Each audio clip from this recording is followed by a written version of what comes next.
former Clinton pollster advisor Mark Penn, California Congressman Darrell Issa, Fox News contributor Tammy Bruce. Good to see you all.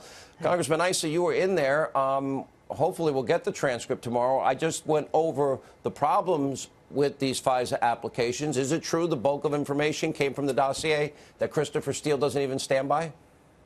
That's exactly right, that it not only came from the dossier, but as you know, Christopher Steele hasn't been in Russia in 20 years. So even the people, the unknown people responsible for it could easily have, in fact, been agents of the Russian government, which would mean that Hillary Clinton is the one guilty of the so-called collusion. Well, that's a great irony there. You have been very critical, Mark Penn, of this process from the get-go here, as you should be.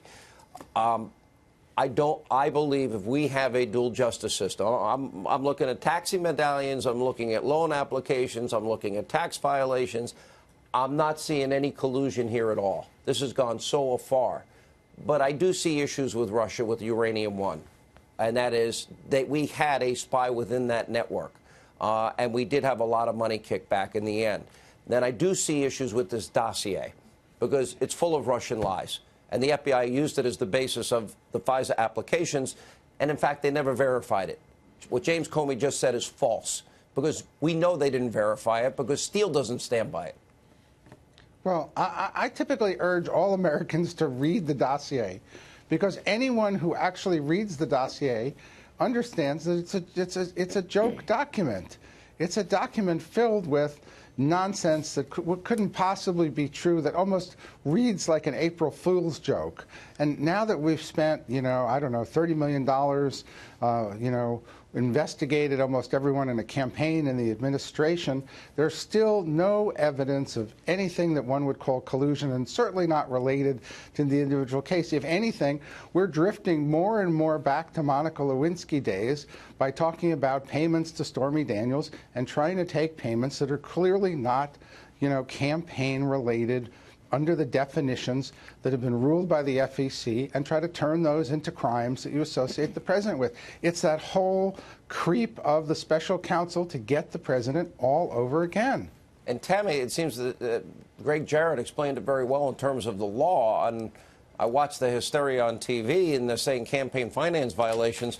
Well, I've got campaign violations from '96 over here, and from 2008 over here, and from Bob Dole over here, and from Al Gore over here, and the biggest fine paid by Obama. My question to you is, as you look at where this has now gone, I mean, I feel bad for the men involved in the things that happened, but I feel that they're victims of what is selective prosecution and a political witch hunt that they got caught up in by no other reason that they like Donald Trump.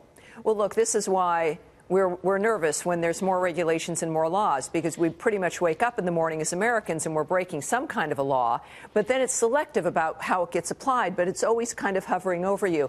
This entire dynamic, ranging from the dossier to what Catherine Herridge described about their writing and the filing that they just did, is fan fiction. And we're talking about criminal justice reform on one hand from the Trump administration, of course, and the American people see this fraud, this hoax being unleashed upon people in Washington, but we experience it also at the local level in our daily lives, whether it's the disenfranchised or people of color. This is a very chilling event.